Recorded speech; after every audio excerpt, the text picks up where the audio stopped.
palavra de hoje fala sobre uma das coisas mais sensíveis, delicadas e uma das coisas que mais define a nossa história.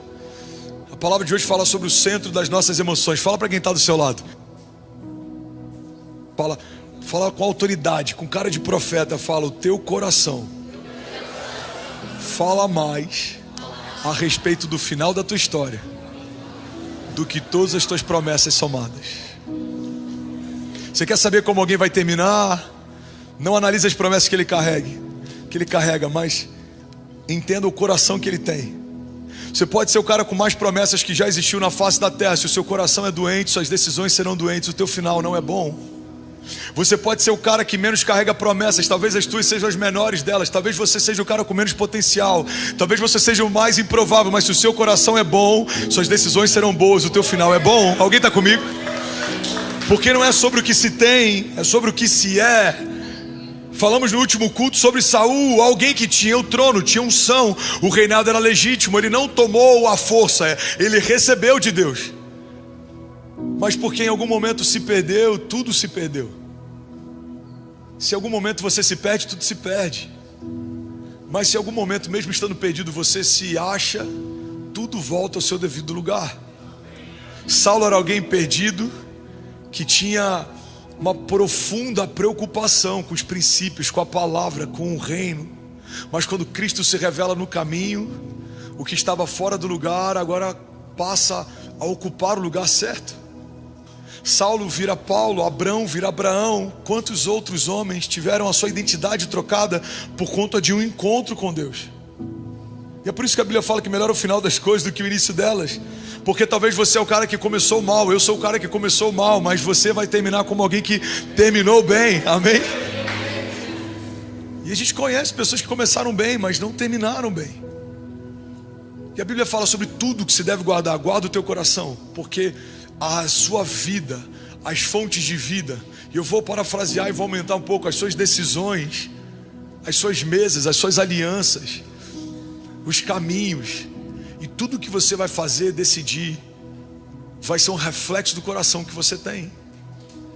Porque se o meu coração é o centro das minhas emoções, é desse lugar que muitas coisas acontecem, é desse lugar que torpedos são lançados, é desse lugar que palavras são enviadas, é desse lugar que decisões são feitas, é nesse lugar que alianças são estabelecidas, é nesse lugar que estratégias são traçadas. Então quando o meu coração é bom, isso é garantia de que tudo que ele expressa vai ser bom.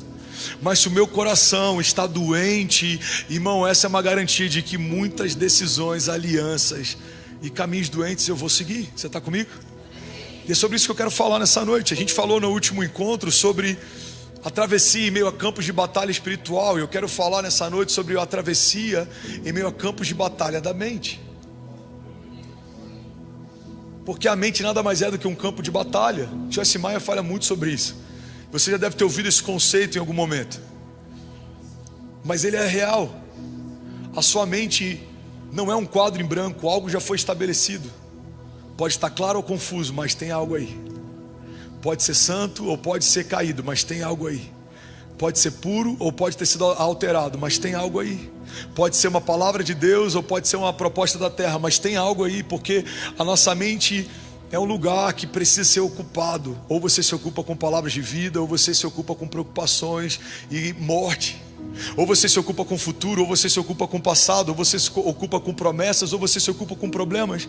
Então você precisa definir do que vai se encher, porque o que te enche define o que você vai viver.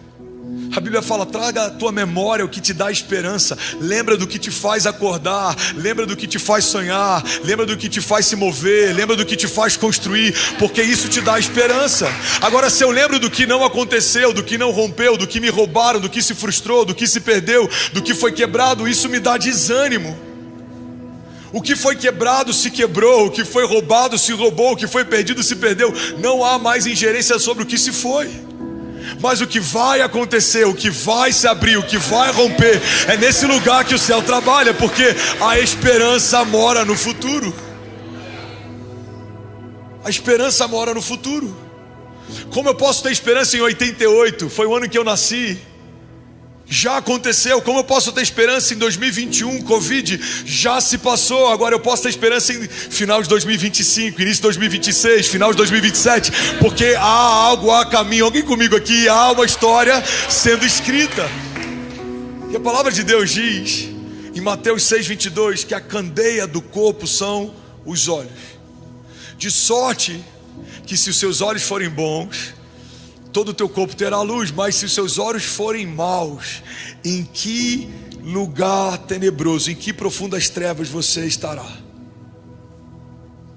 Quando a palavra fala sobre olhos, não fala sobre olhos naturais, mas fala sobre os filtros e as lentes que eu coloco para enxergar as coisas ao meu redor. Porque muitas vezes os nossos olhos naturais talvez nem funcionem. Mas quando a Bíblia fala sobre essa visão e esse olhar, não é sobre os seus olhos da terra. Ela fala sobre a visão que ela lidera você quando os seus olhos se fecham. Quando os seus olhos se fecham, você começa a enxergar o que Deus está falando. Porque isso é fé. A fé é algo que parece confuso. É algo que parece até paradoxal. A fé nada mais é do que enxergar o que Deus fala.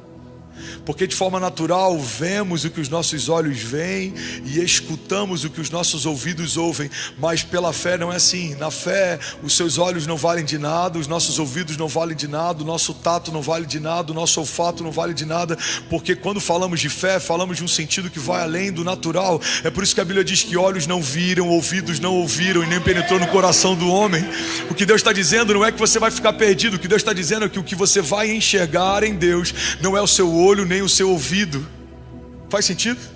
A mesma passagem fala: olhos não viram, ouvidos não ouviram e não penetrou no coração do homem o que Deus tem preparado. Mas no final essa palavra diz: mas Deus já revelou por meio do seu Espírito. Então quando a palavra de Deus diz que se os nossos olhos forem maus, está falando a respeito do prisma, da lente, do filtro com que eu enxergo o que acontece ao meu redor. Se os meus olhos forem maus, eu posso considerar um ganho que não é da medida que eu esperava como algo ruim. Se os meus olhos forem bons, eu posso considerar uma perda como algo bom. Para quem vê as coisas com um olhar bom, perda se torna livramento. Para quem vê as coisas com um olhar mau, uma bênção pode se tornar problema. A gente vê o primeiro assassinato que entra na história acontece depois de um culto, porque o irmão invejou a posição de Deus a partir da oferta do outro. Olhos maus veem ofertas a Deus como competição. Olhos maus veem a alegria do pai sobre o irmão como um problema.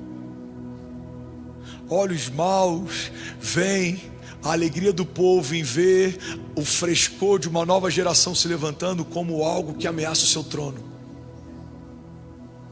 Olhos maus veem a notícia de que um libertador está sendo gerado nessa geração como uma ameaça. Primogênitos foram assassinados porque alguém com olhos maus ouviu que alguém no meio daquela geração estava se levantando para ser um libertador. Alguém está comigo aqui? Então a gente precisa entender que quando a palavra de Deus fala que os nossos olhos, bons ou maus, definem muito de como o nosso corpo está, a palavra está dizendo que o centro das nossas emoções, a forma como enxergamos as coisas que acontecem ao nosso redor, é o que de fato vai definir aonde vamos, o que nos tornaremos, o que a gente vai viver. Porque a partir do Evangelho não é mais sobre o que fizeram com você, agora é sobre o que você fez a partir do que fizeram com você.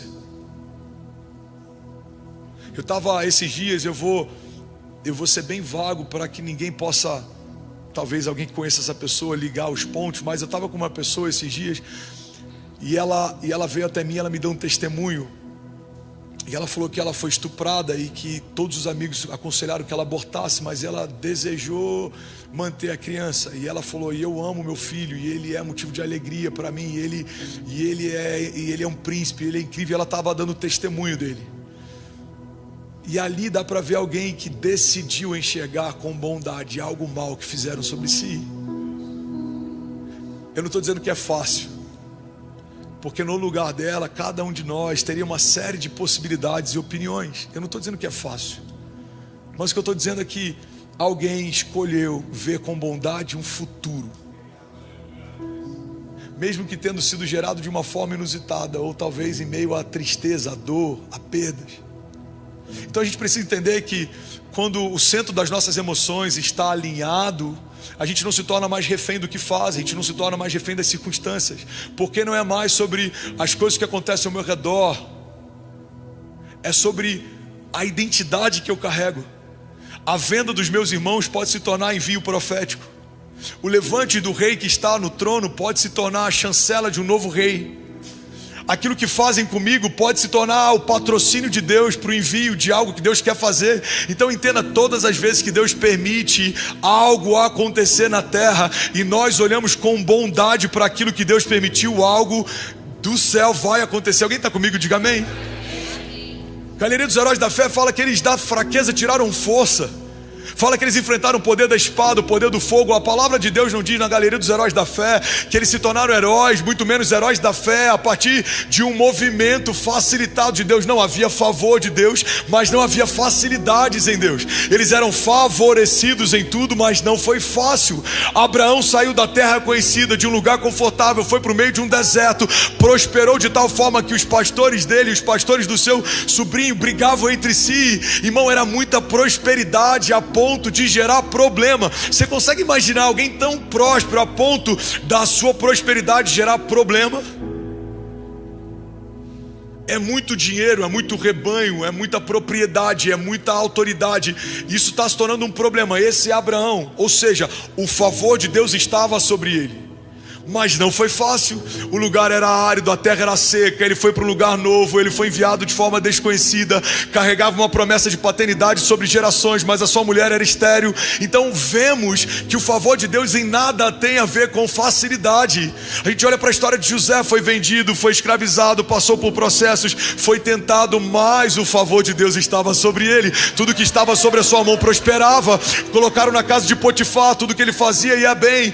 O dono dele, o patrão dele, o senhor dele prosperou por causa da bênção que estava sobre a vida de José. Foi então enviado, encarcerado, e agora tem a chave da prisão. Ele tem liberdade, autoridade, livre acesso, entra e sai, e tudo que ele faz vai bem. É fácil estar nesse lugar? Não é, mas o favor de Deus sobre ele é inquestionável. Faz sentido? Olha para a história de Daniel. Foi colocado no meio de uma cova. Leões famintos aguardavam por ele. Não foi fácil, mas olha o favor de Deus sobre ele. Leões famintos jejuaram na presença de um homem de Deus. Toda a Babilônia foi obrigada a saber que havia sobre aquele homem uma proteção e um cuidado de Deus, que era além do natural. A sua sabedoria excedia a sabedoria dos sábios da época. Então, irmão, a gente precisa entender que o favor de Deus não vem embalado para presente com facilidade. A facilidade não é o papel que embrulha os presentes de Deus. Normalmente o papel que embrulha os presentes de Deus não é um papel bonito, não é uma história desejável, são processos que envolvem dores, mas o favor de Deus está sobre aqueles que, mesmo vendo que a embalagem não é a mais bela, decidiram abri-lo. Alguém está comigo? Eu lembro de um livro, eu até citei talvez em alguma mensagem, de um cara que conta uma história, só uma alegoria. Ele fala que uma cidade estava tendo um problema na questão do lixo. Entraram em greve, as pessoas não recolhiam o lixo. Estava igual a lixeira do nosso bueiro ali do celeiro, amém, gente? Eu fui lá agora, assustei, Jesus. E aí, TDAH me pega, esquecendo o que eu estava falando. Não, assustei, Jay, sério mesmo. Falei, obrigado. O Jay falou, já está limpo já, pastor, glória a Deus. Meu Deus, eu vou falar, vou só beber uma água aqui. E nesse livro, esse autor conta essa história de um cara que teve uma ideia no meio de uma crise. A cidade entrou em greve e as pessoas não recolhiam o lixo, então eram toneladas de lixo na cidade. Começou a dar bicho, começou a dar mau cheiro, começou a gerar inconvenientes. E aí o prefeito, ele fala, pessoal, enquanto a gente não resolve o problema, cada um leva para dentro da sua própria casa o seu próprio lixo. E as pessoas começaram a armazenar dentro de casa o lixo. Então dava mau cheiro, dava moscas. E um cara teve uma ideia, ele falou, eu já sei, Ele acorda no dia seguinte, ele vai no centro da cidade, ele compra um monte de papel de presente, ele embrulha todos os sacos de lixo da casa dele com papel de presente. E aí ele bota um laço lindo, coloca no porta-mala e ele sai de madrugada e deixa no centro da cidade, no meio da praça. E no dia seguinte as pessoas começam a passar e vem aqueles sacos gigantes, enormes, com embalagem de presente, laços. E as pessoas vão lá, olham para o lado, olham para o outro e começam a botar dentro do porta-malas e levar para dentro de casa. E aí, irmão, não demorou muito, mas todo aquele lixo foi embora. E as pessoas, quando chegavam em casa e abriam aquelas embalagens, se revoltavam. Mas a pergunta que a gente precisa fazer é: será que a culpa é de quem embalou ou a culpa é nossa, que está trazendo lixos travestidos de presente para dentro da própria casa? Você está comigo? A gente está trazendo sentimentos que deveria deixar do lado de fora para dentro de casa. E a gente não está reconhecendo promessas revestidas de problema ou processos do lado de fora. Por quê? Porque a gente muitas vezes se move por aquilo que vê, mas você precisa se mover por aquilo que crê. Não é pelo que você olha de forma natural, é pelo que você discerne no Espírito. Jesus ouve de Pedro um conselho que parece bom, revestido de zelo, o conselho de alguém que amava, mas o fim era mau. Pedro fala: de maneira alguma permitiremos que você seja entregue, de maneira alguma permitiremos que você seja vendido, de maneira alguma permitiremos que você seja crucificado. Mas o que Jesus ouve da boca de Pedro é como se Pedro falasse: de maneira alguma permitiremos que a redenção se manifeste, de maneira alguma permitiremos que você cumpra o propósito da cruz, de maneira alguma permitiremos que uma geração após outra geração seja salva e possa contar a grandiosidade dos teus feitos. Porque o que Pedro diz é zelo, mas o que Jesus ouve é abortar um destino profético. Então Pedro fala bondade, mas Jesus discerne: o fim não é bom. E quantas vezes os nossos pais ou pessoas que nos amam nos dão conselhos que parecem maus, mas o que eles mais querem é o nosso bem. Faz sentido? Então caminhar por fé significa, irmão, desligar tudo que é natural. Porque caminhar por fé significa se mover de formas que não fazem sentido. No reino de Deus, o menor se torna maior. Para ganhar você precisa perder. Para viver você tem que morrer. O maior de todos era o servo que servia com prontidão. Jesus faz aquilo naquele dia, lavando os pés dos discípulos. E Pedro, mais uma vez, Pedro era um cara apaixonado, visceral, mas pensa num cara que dava bola fora. Pedro fala: Senhor, eu não vou permitir que você lave meus pés. Jesus fala: se eu não lavar, você não tem parte comigo. Aí Pedro, empolgado de novo, fala: então lava os pés, as mãos, a cabeça. Falar sobre os centros das emoções, irmão, é falar sobre um lugar que é enganoso, é perigoso, é complexo. Porque muitas vezes a gente aborta um destino, um chamado, só porque está cansado. O cansaço é uma das coisas que mais faz homens de Deus desistirem ou se perderem. Uma das coisas que mais me preocupou nessa última estação foi o cansaço. A gente já falou sobre isso aqui. O que derruba um homem não é a aprovação. O que derruba um homem de Deus muitas vezes é a tentação. Jesus não foi provado no deserto, Jesus foi tentado no deserto. José foi tentado pela mulher de Potifar. Davi foi tentado no palácio. E eu creio que uma das tentações que o cansaço nos oferece é a desistência. É muito tentador desistir quando se está cansado. É muito tentador abortar quando se está com medo. É muito tentador trocar uma promessa do céu que custa tudo para viver uma proposta da terra que custa pouco. E é nesse lugar que a gente se perde. Agora, quando o centro das nossas emoções está, eu vou usar um termo aqui, está calibrado, está ajustado, está alinhado, as nossas chances de terminar bem são maiores. Faz sentido? A Bíblia fala sobre o fruto do Espírito e sobre as obras da carne. A maior parte das obras da carne são uma manifestação de um coração doente. E aqui está uma chave que eu queria compartilhar com vocês. Deus me deu essa chave, talvez vai fazer sentido para alguém. Emoções doentes escrevem histórias doentes. Fala para quem está do seu lado: emoções doentes escrevem histórias doentes.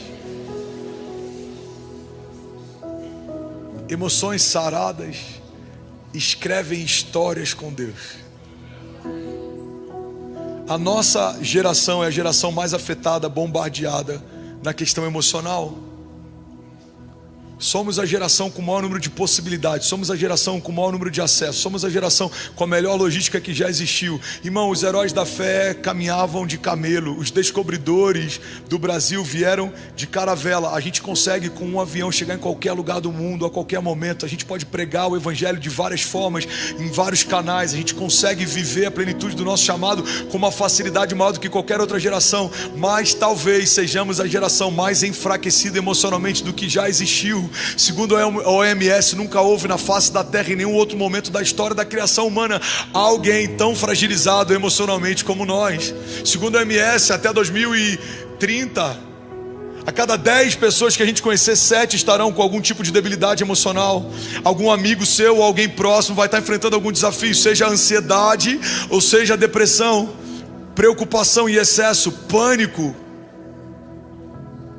É por isso que a palavra de Deus fala sobre tudo que se deve guardar. Guarda o teu coração, filho, guarda o teu coração, porque o teu fim não está ligado a como as coisas estão, o teu fim está ligado a como você está. Se você está firme e as coisas vão mal, você termina bem. Se você está convicto, mesmo que todos tentem te desanimar, você vai terminar bem. Se você está em Cristo, mesmo que o mundo esteja em trevas, você vai terminar bem. Se você sabe a identidade que tem, mesmo que todos tentam te confundir, você vai terminar bem. É mais sobre como você está do que como as coisas estão.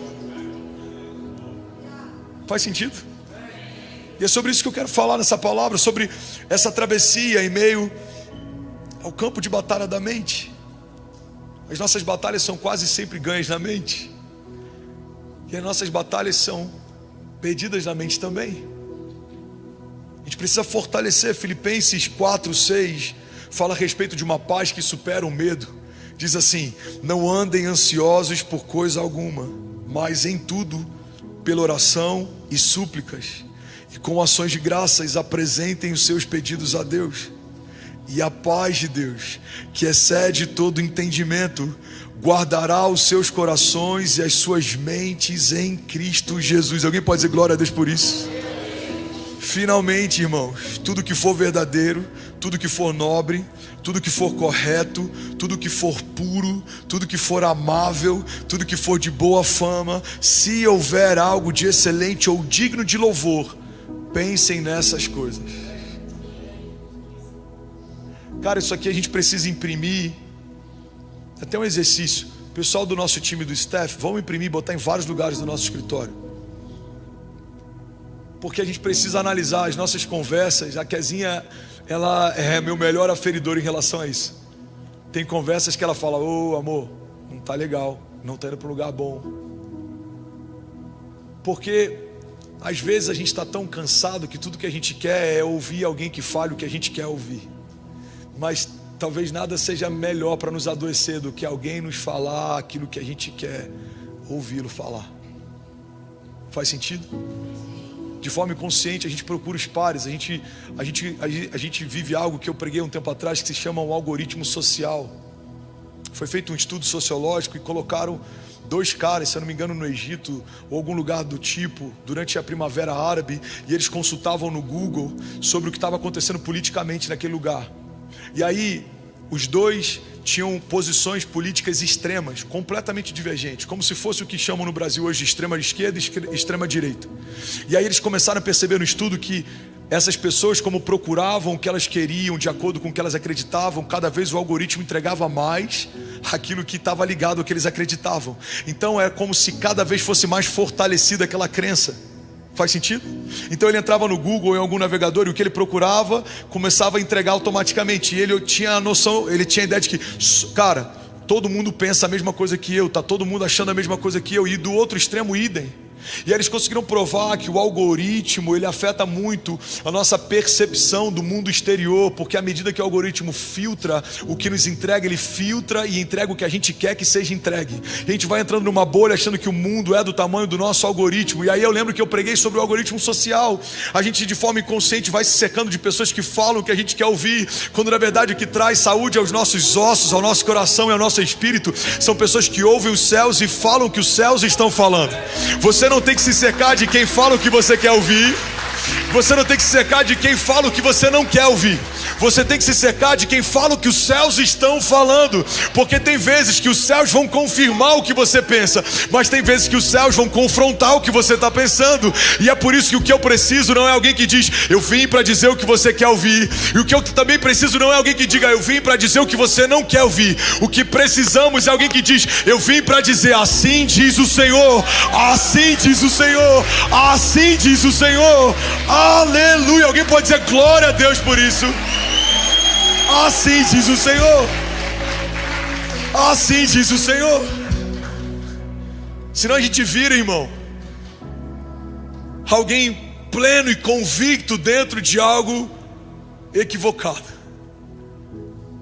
Eu lembro que eu preguei um tempo atrás sobre Pedro, quando tenta zelar por Jesus, e uma das frases que Deus me deu, uma das chaves, é que quem não entendeu o propósito defende o engano. Olha para mim, quem não entendeu o propósito vai defender o engano. Pedro entendeu quem Jesus era, Pedro entendeu o valor de Jesus, mas ele não entendeu até aquele momento o propósito todo. O propósito era que ele morresse num madeiro, que ele sangrasse numa cruz, que ele fosse morto, para que ele ressuscitasse. Essa é a diferença entre o filho de Abraão e o filho de Deus. O filho de Abraão é poupado quando chega no momento de ser entregue, o filho de Deus não. Porque em Abraão Deus queria testar o seu coração, em Jesus não era um teste, em Jesus era uma oferta. O coração de Deus não estava sendo testado. Então o que Deus faz com Abraão? Testa o coração de Abraão. O que Deus faz com Jesus? Entrega. Se fosse um teste, quando Jesus foi colocado no madeiro, ele falaria, tá bom, tira o meu filho daí, envia anjos e poupa ele da morte. Mas por que ele não foi poupado? Porque só a ressurreição onde há morte era necessário. Então quem não entende o propósito todo defende o engano. Pedro entendeu quem ele era, o valor que ele tinha, o quanto ele amava, o quanto queria perto. Mas Pedro não entendeu, é necessário. A palavra já falava a respeito, maldito é todo aquele colocado sobre o madeiro. A palavra já falava, Davi, envolto de uma unção profética, já havia anunciado o que aconteceria na crucificação. Ele fala, cães me rodeiam, pessoas me olham, tiram sorte das minhas vestes. Irmão, Jesus já havia sido predito, anunciado muito tempo antes, mas Pedro, por não entender o que estava diante de si, defendeu o engano. Faz sentido? Quantas vezes, se a gente não for governado pelo Espírito, pode aconselhar os nossos filhos segundo o engano e não segundo um propósito? Por isso que pai, mãe, a gente precisa ter o governo do Espírito. Esposa, marido, você precisa ter o governo do Espírito. Se a gente ouvisse os nossos amigos, quando Deus nos deu uma direção para voltar para o Brasil, a gente teria ficado na América. Se a gente tivesse ouvido aos nossos amigos, nesse período de transição, a gente teria feito diferente do que fez e não teria entregue. Mas glória a Deus e bendito seja Jesus, porque sempre envia conselheiros que ouvem os céus. Porque quem ouve o céu governa a terra. Quem ouve o céu governa a terra. Não vou falar de novo, alguém vai despertar com essa palavra. Quem ouve o céu governa a terra. Sacode alguém perto de você e lembra ele disso. Quem ouve o céu governa a terra. Faz sentido? A Bíblia diz que o coração do homem é enganoso. O seu Levi, pai de um amigo meu, dizia que o coração do homem é terra que ninguém anda. Às vezes a gente acha que sabe o que o outro pensa, mas só Deus sabe. Porque se até nós nos confundimos a respeito de nós mesmos, se até a gente entra em crise de identidade, como a gente vai imaginar que alguém do lado de fora consegue acessar o que está do lado de dentro? Mas Ele é aquele que esquadrinha os nossos pensamentos e o nosso coração. Ele é aquele que sabe a nossa real motivação. Ele sabe o que nos falta. Irmão, eu lembro de uma visão que Deus me deu um tempo atrás, quando eu pregava sobre identidade. Ele falava o seguinte: filho, quando eu constituí cada um de vocês, eu estabeleci perfeito, pleno e com tudo no seu devido lugar. Mas o pecado trouxe deformação. Os traumas nos quebraram emocionalmente. E aí veio essa chave que eu queria que você guardasse no teu coração. E você que está online, se fizer sentido, medita nisso, anota isso, compartilha isso. Só quem te viu inteiro sabe o que te falta quando te vê em cacos. Ele sabe quem você é, Ele sabe o que tem para você, Ele sabe o que preparou. Então quando Ele vê algo faltando em nós, Ele sabe qual é o caco que está faltando, Ele sabe o que tem e o buraco que a gente carrega. Você já deve ter ouvido que cada homem carrega o buraco do tamanho de Deus. E irmão, isso é real.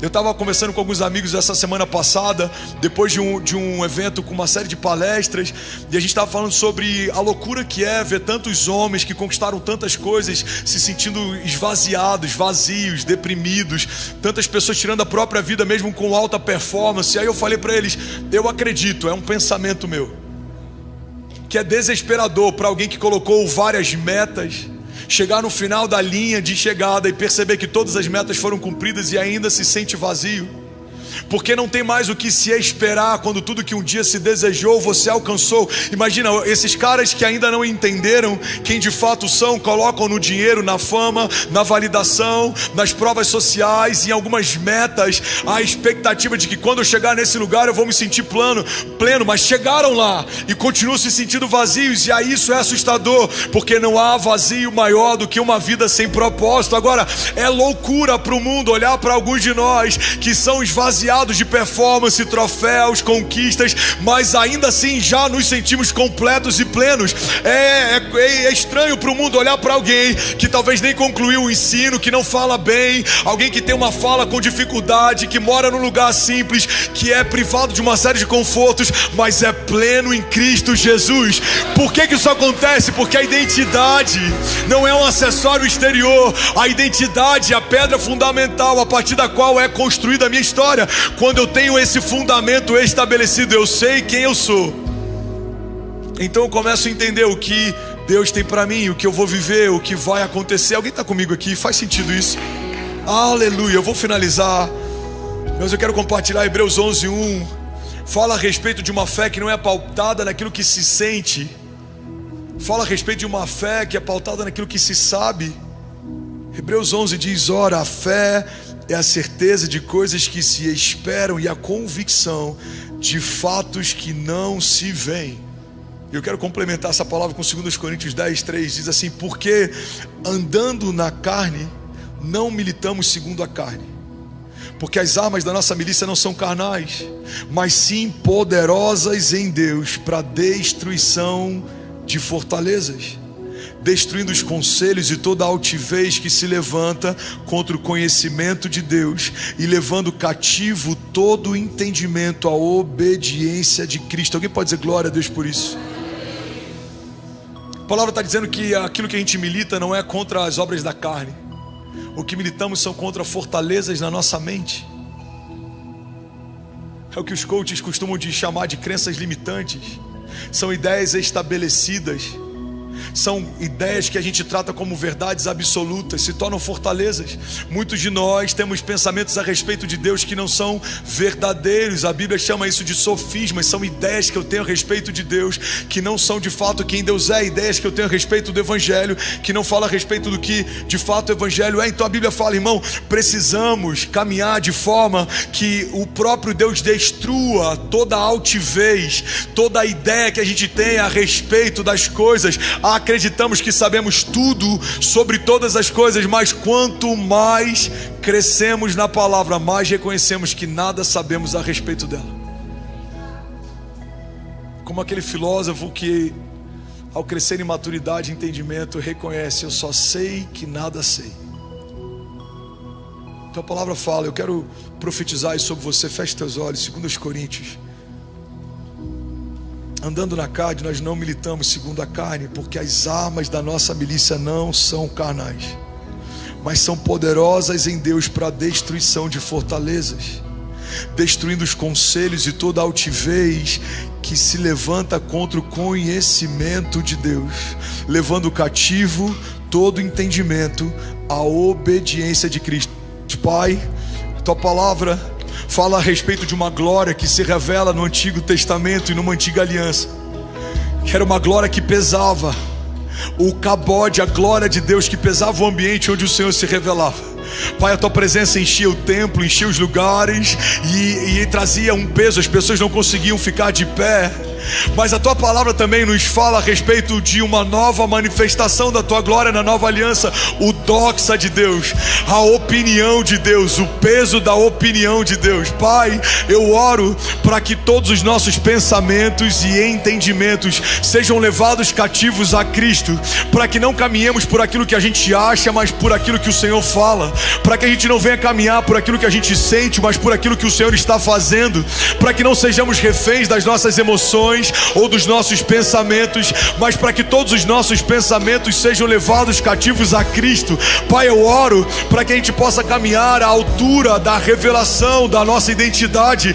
Pai, eu oro para que a gente possa caminhar nessa travessia em meio a campos de batalha na mente e não sermos alvejados por nós mesmos, e não sermos, Pai, sabotados por nós mesmos. Eu oro para que não haja em nós espaço para todo conselho da terra que não seja um conselho do céu. Eu oro, Jesus, para que a gente consiga caminhar imune a toda distração, a toda palavra maldita, a toda seta e a todo dardo. Pai, em meio a todo ruído, toda crise de identidade que nos cerca, palavras que tentam nos abater, palavras que tentam nos confundir, palavras que tentam nos desanimar. Não, Pai, nós declaramos que antes de toda palavra da terra que traz confusão, há uma promessa do céu que gera liberação.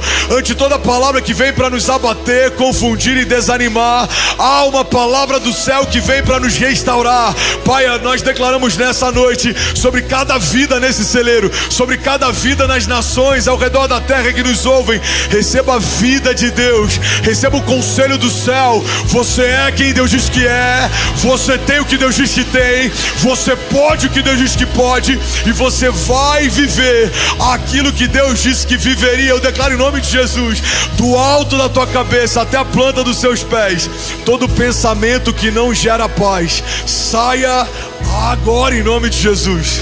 Todo pensamento que gera enfraquecimento, que gera dúvida, que gera tristeza, abatimento, nós damos uma ordem: que cesse agora em nome de Jesus. Receba a vida sobre os seus ossos, receba a vida sobre os seus olhos, receba a vida do alto da cabeça à planta dos seus pés. Seja renovado em nome de Jesus, seja animado em nome de Jesus. Vamos, alguém, seja avivado em nome de Jesus, do alto da sua cabeça à planta dos seus pés. Seja cheio da vida de Deus. Levante as suas mãos em nome de Jesus.